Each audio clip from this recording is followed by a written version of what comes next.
Hello, and welcome to Enlightened Empaths, your community for the spiritually awakened. This week we have lots of wonderful emailed questions and stories to share with you guys. So we just hope you're having a wonderful week and can take some time out of your busy schedule to join us around the illusionary table of friendship here and listen as we hear from all of you who have taken time out of your day to share with us. We've got some really good questions this week, Denise. We do. I was reading through them, and it's a real wide range, which is fantastic. I know. Do you want to start us off with the first one? Sure. Good morning. I have an Archangel Raphael story to share. It's pretty raw and a little embarrassing. I've struggled with an addiction to pain pills off and on for about 10 years. To the naked eye, I seem like your average mom and wife. I was raising kids, working, house chores, laundry, cooking, errands, etc. I started really opening up to spirituality in September of 2018, but was still struggling with the pain pills. I'd heard about Archangel Raphael assisting with those who struggle with addiction, and I felt desperate. I knew it was holding me back from my healing and spiritual connection. I started to talk to Archangel Raphael several times a day, asking for his assistance, and I set up a crystal grid by my bed for healing addiction. One morning, about 2 days into this routine, I prayed that if I didn't touch a pain pill, to please not let me feel the symptoms of withdrawal. Long story short, I haven't taken a pain pill since that day and have been sober a year. I've always thought that angel thing was silly, but my life was truly changed that day. Thank you. Wow. And first and foremost, from my soul, congratulations on your sobriety. I think if anyone has had addiction issues or has been caring for someone with addiction issues or has people in their lives, it's a living hell. It's an absolute living hell for everyone, and it causes a big ripple effect. So it's interesting that prayer and asking for help was such a significant part of her healing. Beautiful way to start the show. It really is, and it's such a testimony not only to her and her strength, because I think it takes a lot of strength just to ask that prayer. You Very know? much so, I mean, when yes. you surrender yourself and say, I can't do this anymore, you have to take this from me, that takes so much strength. And then to go through the process of one day at a time saying no to the illusionary relief that that pain pill provides is just a huge thing. And I'm so happy that she's on her path. And I'm so grateful that Raphael was able to help her. And I really hope that by her having the courage to share this with us, that other listeners who may be dealing with something similar will think, maybe I'll give that Archangel Raphael guy a try. Exactly. Okay, our next one says, Hi, Samantha and Denise. First off, love your show. I'm currently listening to your brand new episode about archangels. There's a question I've been wanting to ask for a while, but once I heard this podcast, I knew I wanted to reach out. Maybe 6 or 8 months ago, I started trying to get to know my spirit guide's name, and instantly I heard Gabriel, Gabrielle, or Gabriella. I couldn't figure out which one it was, and I couldn't tell if it was male or female. I tried making sure that I wasn't just making my name up out of my own imagination many times to see if a different name came to mind. And every time I would meditate and ask my spirit guide's name, I kept hearing Gabrielle, Gabriella. It wasn't until later that I learned about archangels, and that one is Archangel Gabriel. I often see flashes of light sometimes being pure white or violet, and I'm wondering, is it possible for your spirit guide to be an archangel? Or is it possible that an archangel could be hanging around a person like myself more often than others, without being called most times because he or she is trying to help me with a specific issue? I have a second question about angels. I've always believed that angels and demons walked among us. I'm not sure if that was put into me by religion, but I was never a really religious kid, so I don't believe so. It's probably because I've been intuitive and an empath for as long as I can remember. Even as a kid, anytime I'd see someone's face, and walk past them or just hear their voice, I instantly know if they're a good person or a bad person, and I know information about them that I couldn't have otherwise known without my intuition. It wasn't until recently that I discovered it's an intuitive ability. I have times in my life where I've encountered a random stranger that left me feeling like it must have been an angel. They just had a purity about them and a happiness you don't see, feel, or experience often. And at the same time, I've encountered a few other instances, unfortunately, people that have this incredible darkness and evilness about them that it actually affected my body and instantly makes my heart race. I start to sweat, my stomach turns, and I have to get away from that person as fast as I can. So my question is, do you believe that angels and demons walk the earth and look like humans? All right, well, let's start with question one, Denise, and then we'll move to question two. I Sounds think good. that we can have spirit guides who have a name like Gabrielle or Gabriel. I think that's a fairly common name. So it could just be that her spirit guide is trying to tell her her name is Gabrielle or Gabriel. I do think that the archangels reach in and help us, as we heard in the first question that we started the show with, but I don't believe that archangels are specific spirit guides to us. I think they have really, really big jobs, and to just check in with one person throughout the whole life, I just don't think that's in their wheelhouse. What do you think? I agree. I think that, well, you've talked about this in other shows of the tiered system of the angelic realm. And with my religious background, what you're saying resonates as well. I always equate the archangels with asking for big help. You know, you ask Archangel Michael to cut cords, you ask Archangel Raphael to help with darkness and the dark night of the soul of addiction. So I think I agree with you that they have specific jobs, and even though we may align with one more personally with our own energy or belief system, I don't think we're assigned a one-on-one. Right, I don't either. And I do think Gabrielle and Gabriel are really common names. I mean, I've known several Gabriellas.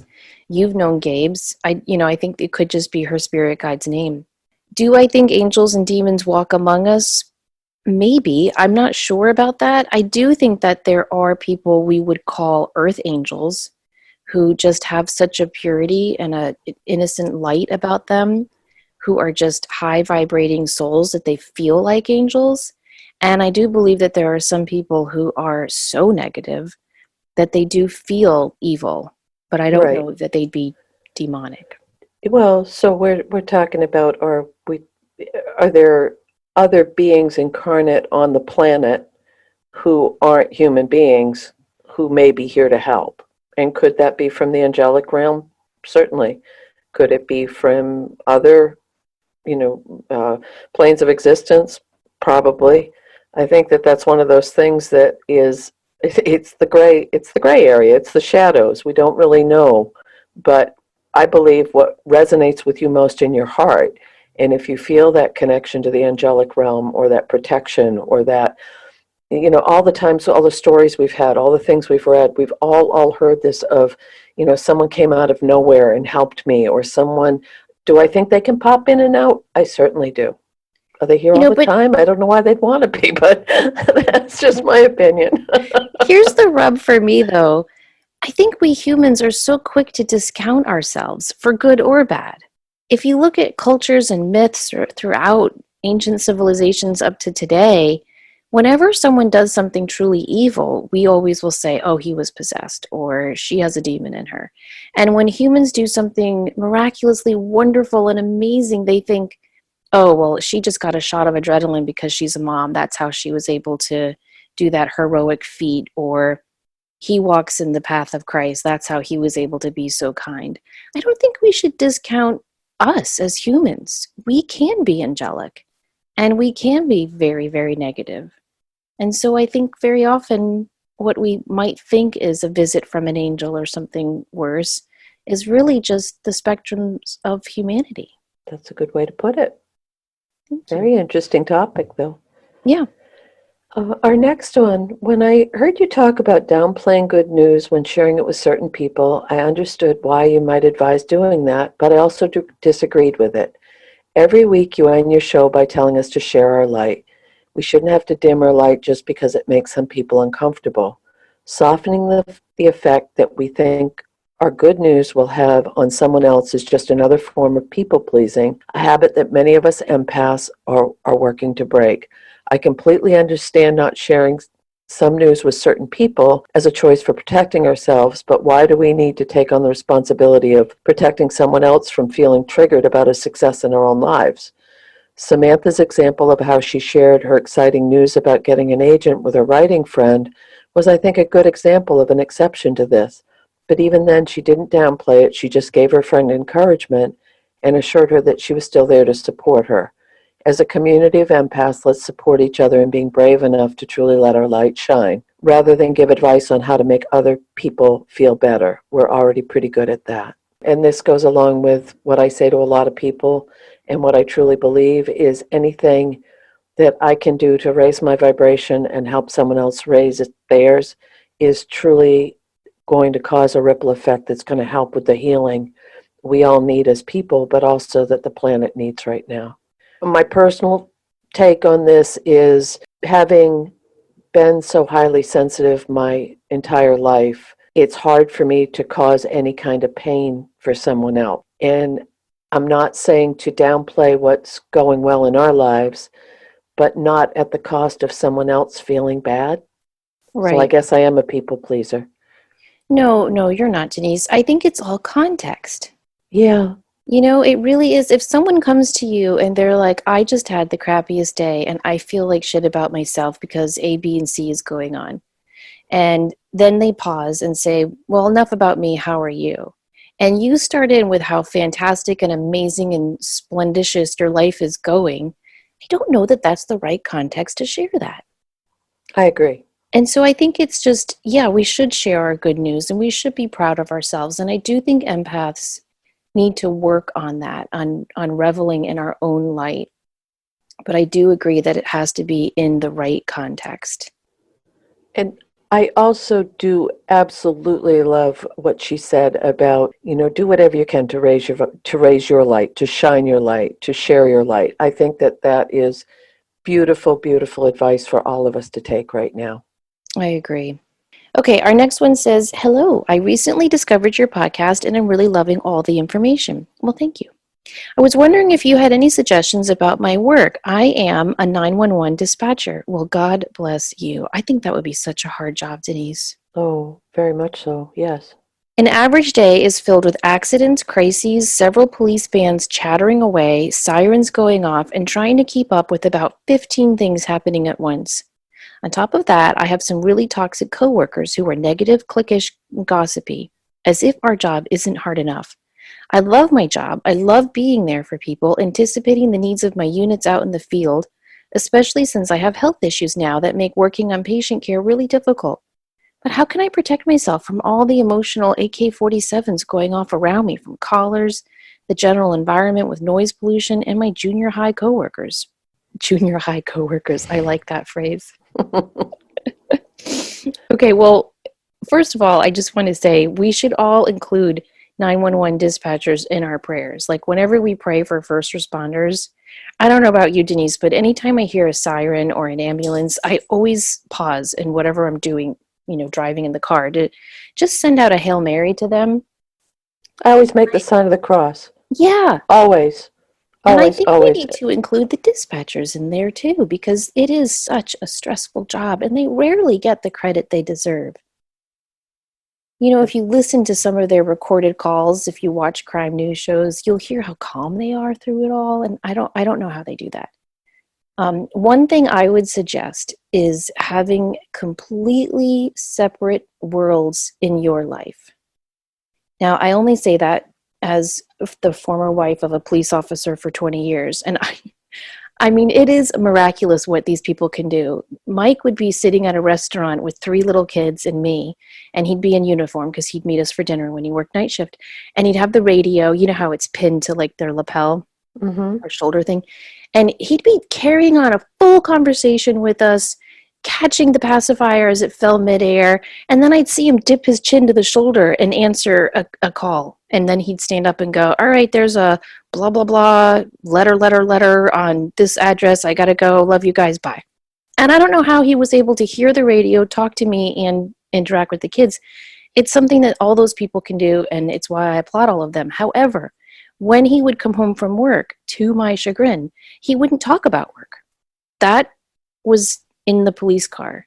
That was it. He'd take off that uniform and he was not a police officer.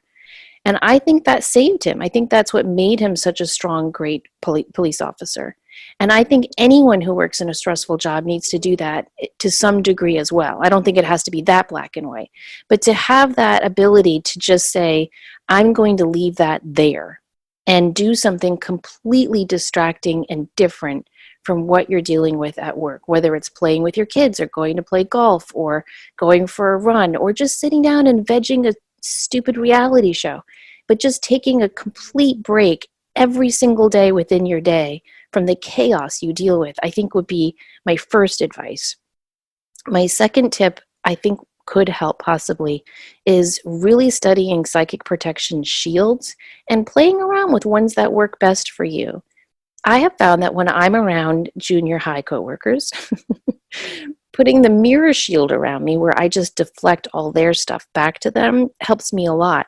But sometimes a cactus shield helps. And that's when I just literally visualize myself sitting inside a cactus. And that way, I'm not very appealing to people. They can feel that. It's all done in your imagination. So I know half of you are thinking, what the hell is she talking about now? But it really does work.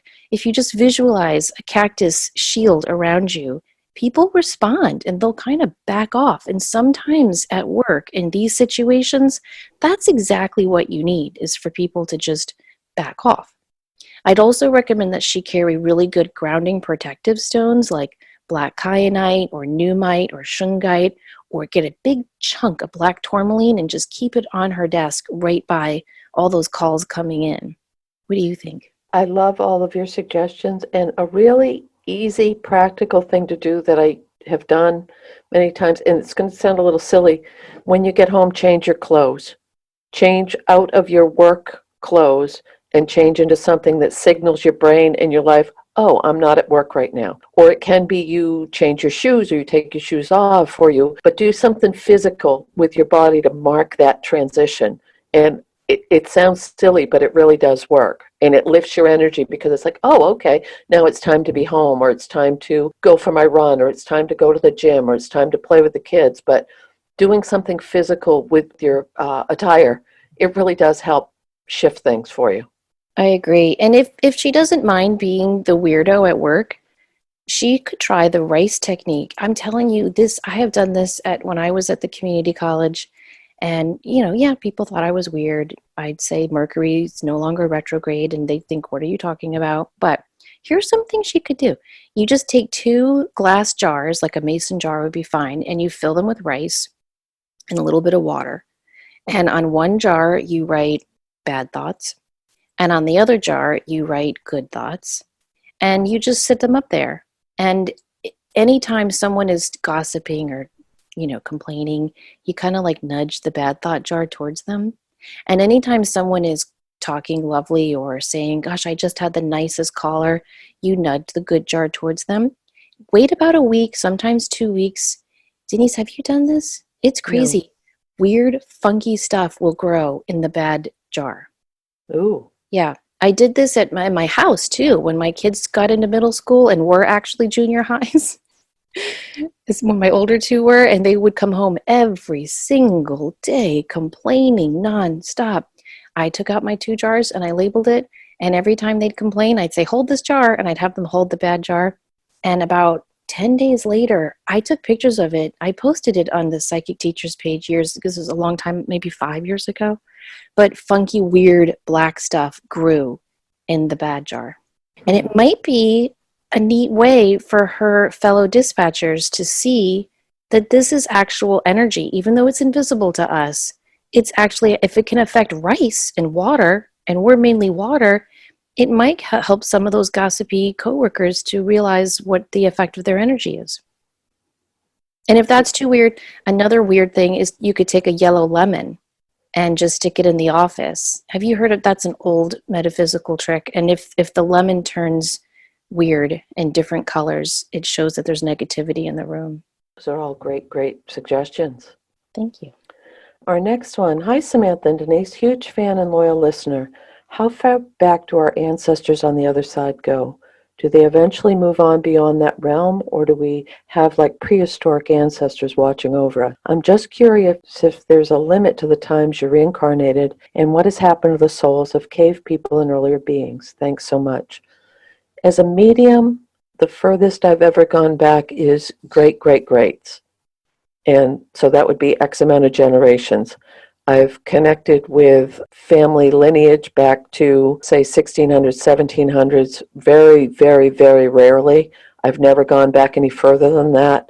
I've asked a lot of other mediums. So my answer is I don't know. As far as reincarnation, I think that, from what I've understood, can be limitless. Now, sometimes when I'm doing a reading and doing mediumship work, I'll get a flash of something that feels related to someone, especially if there's a propensity for that person to have strong intuitive gifts or mediumistic gifts. A lot of times I'll connect with someone in spirit who will show me that genetic lineage that this person carries, and that will go back, and there's no way to validate that because it goes back past what people may know in their family line. So I don't know. Or another consideration is, have we evolved since that time of being cave people where we have, we would be downloading a different skill set of survival versus the way we function now, so it's not relevant for the way we're functioning in this realm? I really don't know. That's where I think, but I've never smoked marijuana, and yet I feel like if we were to ruminate on this topic for more than an hour, I would need to start because here's how I look at it. Yes, the farthest I've been able to go back is great grades. And I remember one night when my youngest Chloe was born, she was in the bassinet next to my bed. She was probably 2 or 3 weeks old.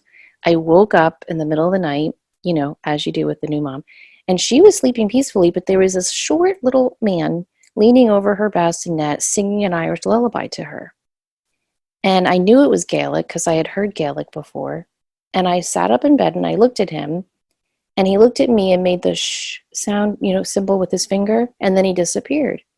Well, a couple of years later, my sister-in-law had brought an old photo album she had found, and I figured out that man was Chloe's great-great-grandfather on her paternal grandfather's side. It was him, and it freaked me out. I was like, whoa, has he not reincarnated? So I agree with you that if we can trace our ancestors back to cave people days, I would think that they would have evolved to a state, hopefully, by this point, where they wouldn't need to keep coming back and had moved on to other dimensions or higher planets or higher whatever. But this is where I get all confused in my head, because science, I posted some articles about this on our Facebook page. Science is starting to prove that time really is a made-up thing, and that there could be past, present, and future happening all at once. And doesn't that just make your head go all misty?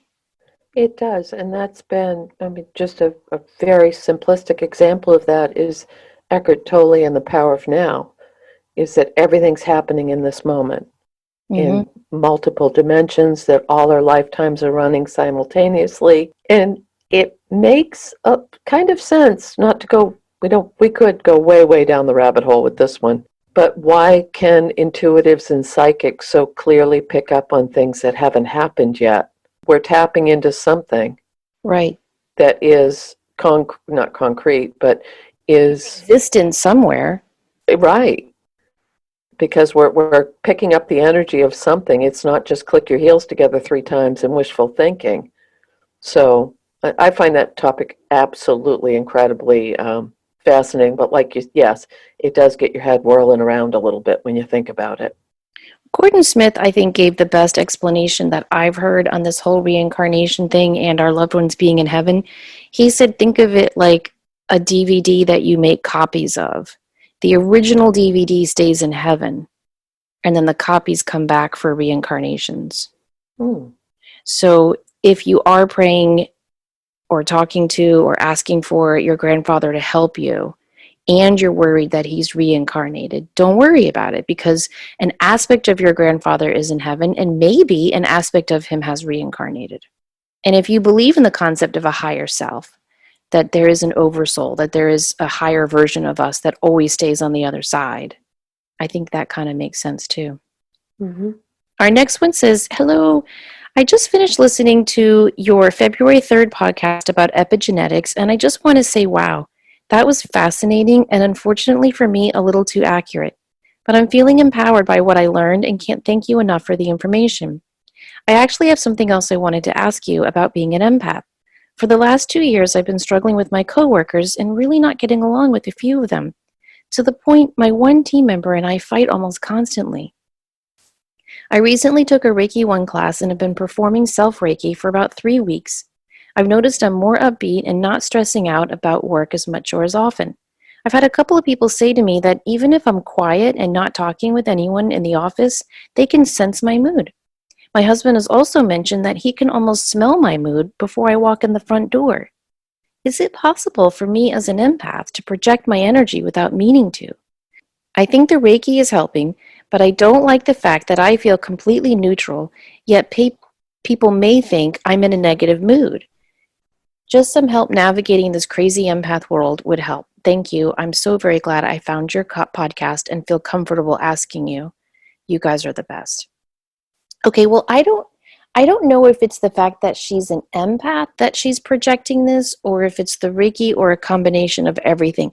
We all have an aura, we all know that, and it extends about 7 feet away from our body, 7 to 10 feet. When we start to focus on ourselves and our inner light and our inner energy and lifting and raising and healing it through things like Reiki, or just getting in touch with our authentic selves, which I think happens when we honor the fact that we are empathic, that will naturally push out and expand our aura, which means you're not doing this on purpose, and I don't even know that you should try to stop it. It's just a natural effect of you lifting and raising your vibrations. And again, even though it's invisible to our naked eye, the aura is very real. We can photograph it, we can measure it. It exists, even though we can't see it. And so when you are lifting your vibrations through Reiki, you are expanding your aura, which means people can sense it even when you don't want them to. So while I understand that that can feel uncomfortable, it's really such a positive thing and such a wonderful indicator of all the good work you're doing. You can do some psychic protection techniques to shield from that. My favorite for this type of situation would be the invisibility cloak, where you just visualize putting on a cloak that makes you invisible. And then people won't be able to pick up your energy as, intensely. That's true. It also speaks of the fact that she's as sensitive to their energy as they are to hers. And I wonder if that's part of this projection as well. But and my gut feeling on this is that this person who wrote in has a very, very strong energy, maybe in a position where other people are impacted by decisions he or she may make in the work environment. But there's a lot to be said for that, of protecting yourself and not owning, and just being comfortable with what you're bringing to the table. It's important. I do empathize and understand what she says when she says it's uncomfortable when she's feeling neutral, but people think she's in a negative mood. That happens to me all the time. Huh. Like, I don't have resting bitch face. I hope I don't anyway. But I guess I have resting serious sad face. I don't know. But if I'm just lost in thought or walking through hallways on the way to a class, people will always stop and go, "Put a smile on your face, little lady." Does that never happen to you? It has. It bothers me. Because first of all, if I am in a bad mood or a sad mood, let me be in that mood, right? Don't impose your need for me to be happy all the time, dear little stranger. And secondly, just let me be. I don't like it when people do stuff like that. No. You look like you're having a rough day. Well, gee, thanks. Like, what do you say to that? So I definitely empathize with that. And I think that's part of being just an introspective person. I don't walk around with a smile plastered on my face 24/7. And I don't think any of us should.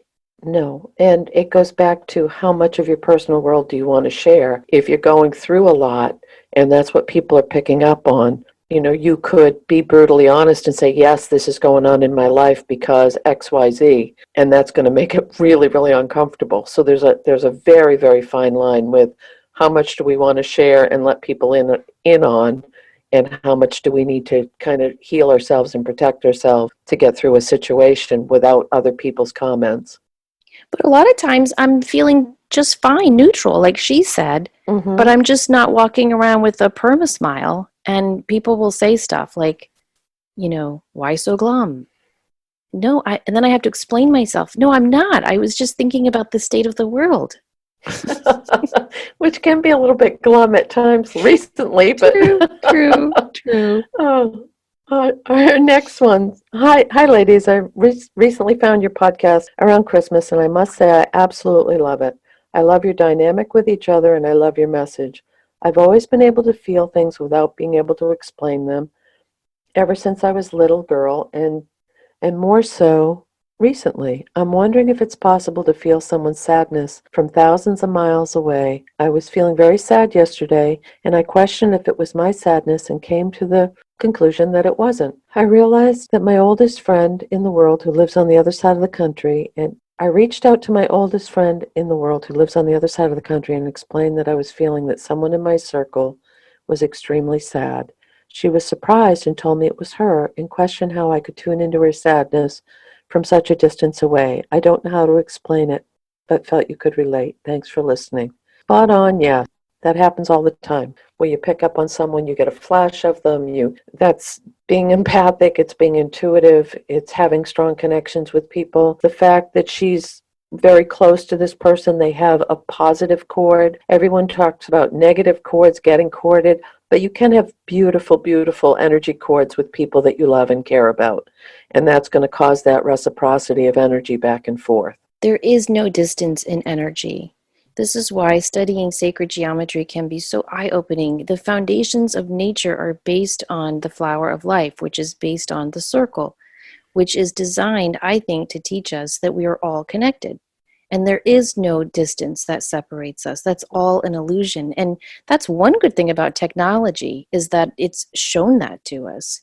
We can pick up the phone and call someone in China and talk to them right now, even though they're on the other side of the world from where we are. That's the same way energy works. We are all corded to anyone we have ever loved or cared about. And when I say cord, don't think, oh, that's not good. No, there are wonderful, positive cords that we have in our energy to people that we love and care about. When we talk about cord cutting, we're only talking about cords that are filled with negativity, sadness, regret, or guilt, or shame, or unforgiveness. But there are positive cords. And when someone we love is feeling sad, it pulls on that cord, no matter where they are in this world or beyond. And we can feel that.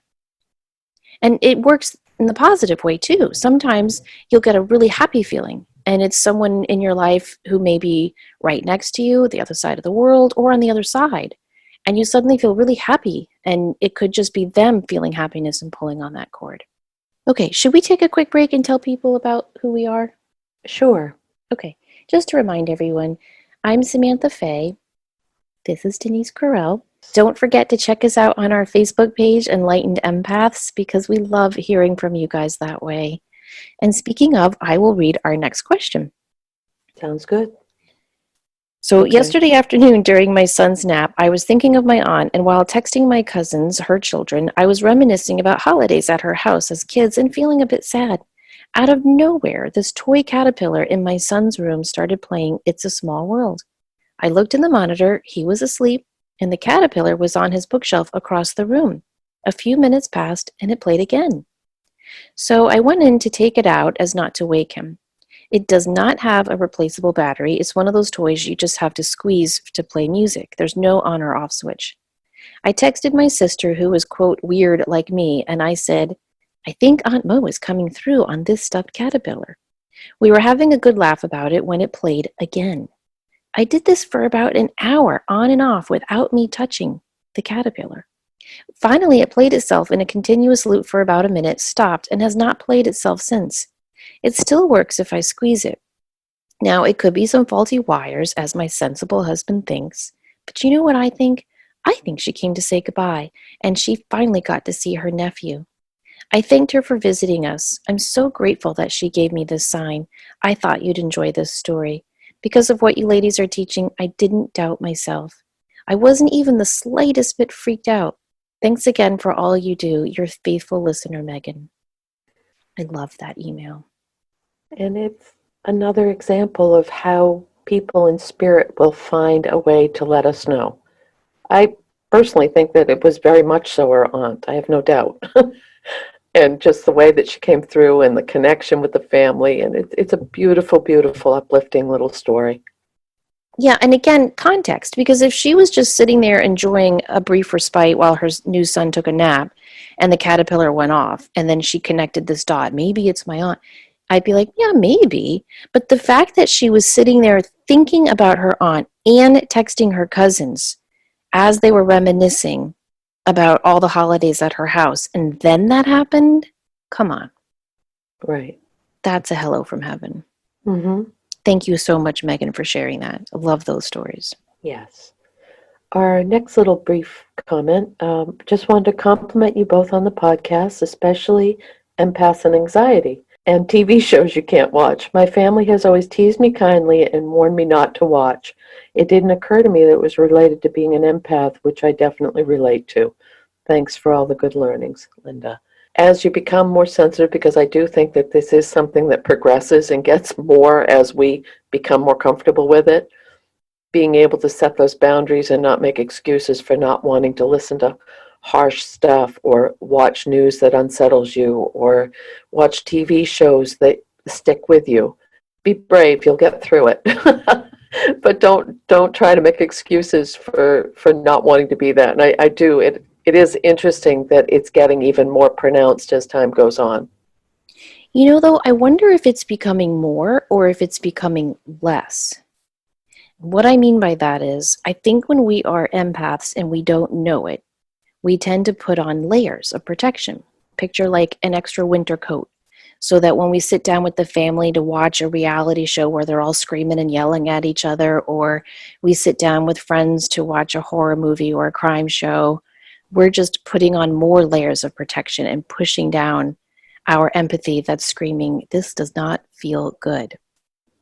And maybe as we start to own who we really are and accept I'm an empath, we're taking off those layers, you know? And so it's really a process of becoming, I guess becoming less sounds awful, but do you know what I mean? It's like taking off all those masks and just being who you are and honoring this is who I am and this is how I feel. And I don't like watching stuff like this because it doesn't make me feel good. Mm-hmm. I think so many of us go throughout our day and we're just not paying attention to those subtle signs and cues.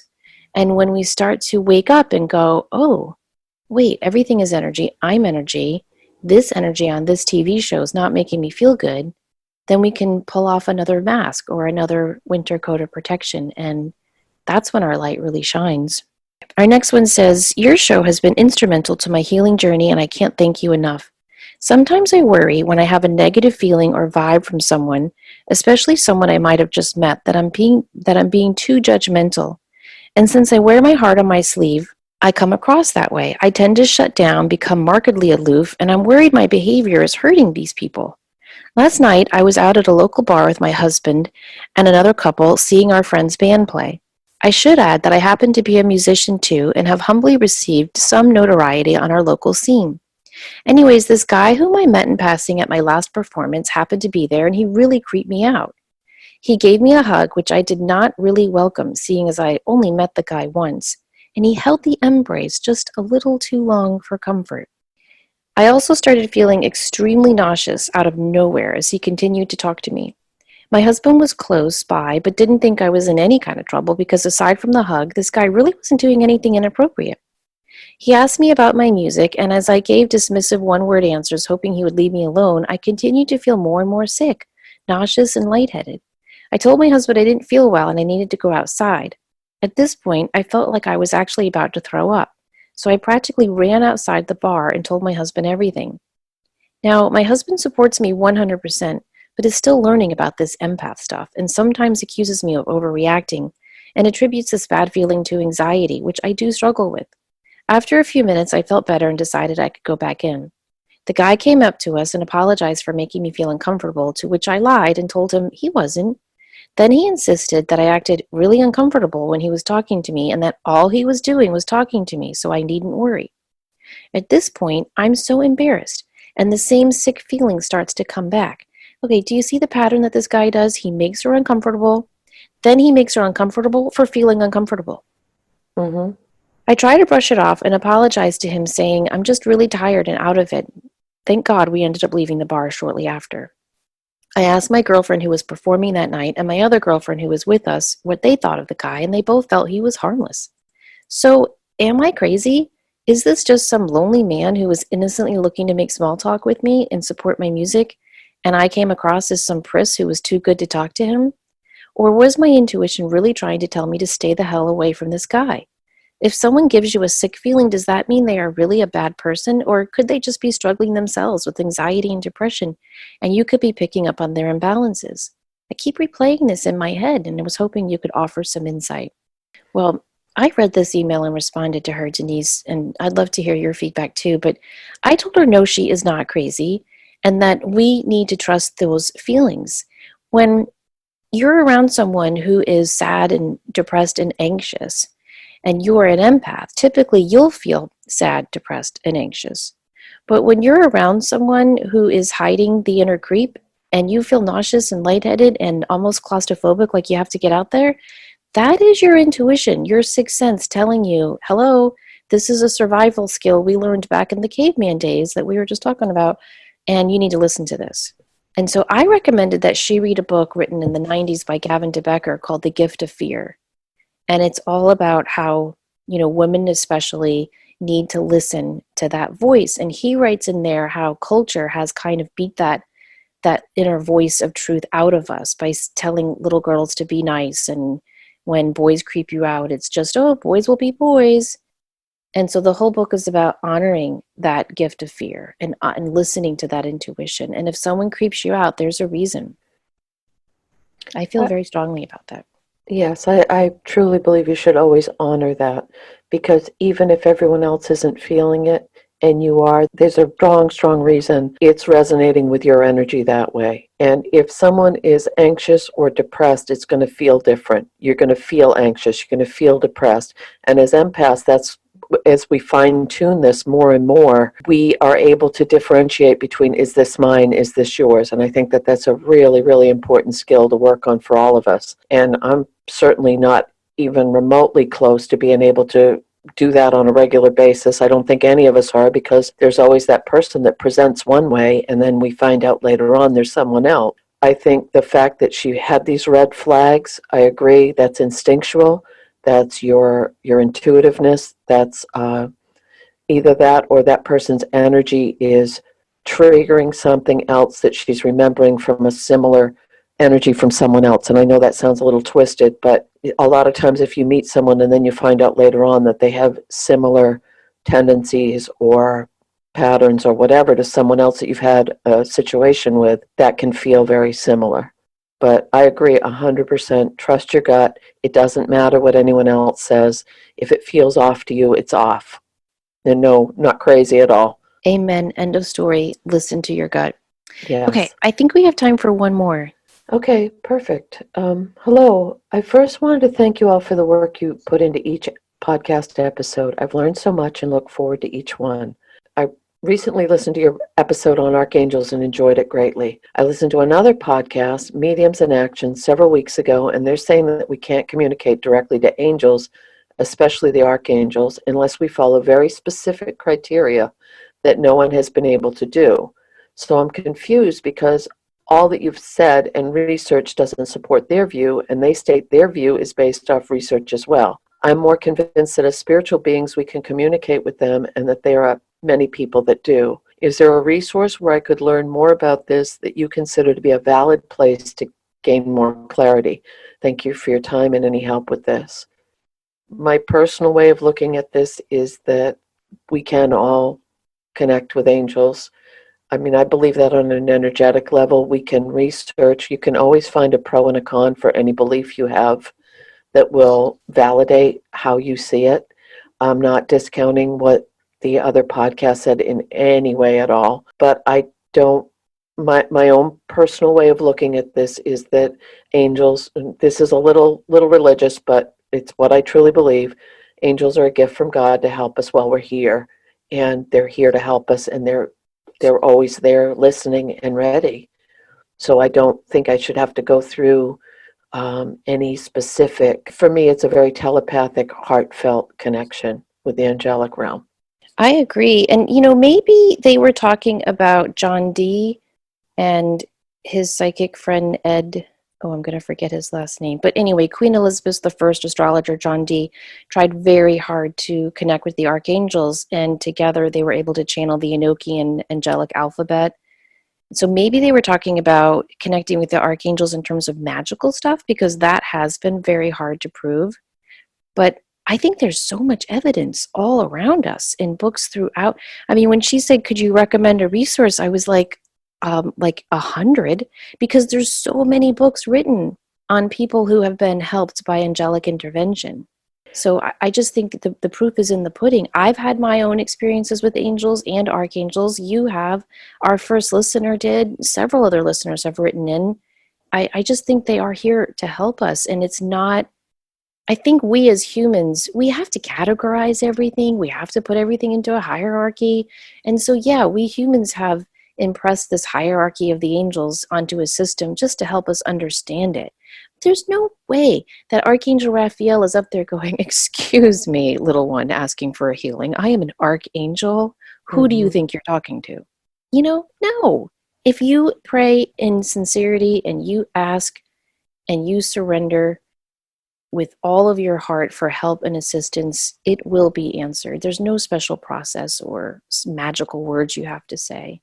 It's from your heart to their heart. That being said, and that's the way I see it as well, if what someone else is saying resonates more strongly with your belief system and the way it feels more correct for you, then that's what you should follow. Yeah. Because I personally, again, think this is an incredibly, personal is the only word I can come up with for this. We can go to any major religion, we can research, we can do these things, but what feels right to you? It goes back to our last question, trust your gut. And if what someone else is saying feels more correct or stronger or more beneficial for you to make this connection with the angelic realm, then by all means, please follow what feels right and true to you. Mm-hmm. Yeah. But do read some books on angels and read some of the stories, or just subscribe to the Earth Angels magazine that Guidepost puts out. Every month you get a magazine filled with stories of people being touched by angels and helped by them. And for me, it's very uplifting to know that we have all this help around us and all we have to do is ask. So yeah, Yes. very, very personal opinion, but my personal opinion is based on very hands-on experience as well. We would love to hear more of your angel stories. So if you have any angelic encounters you've experienced, please feel free to email them or message us on Facebook. And we look forward to sharing more questions and stories. I'm looking through my printout, Denise. We have like a lot of questions we didn't get to. True. So hopefully we will get to these next month and have even more wonderful stories to share from all of you listeners. Thank you so much, everyone, for listening. As always, don't forget to show up, do great work, and share your light. Take care.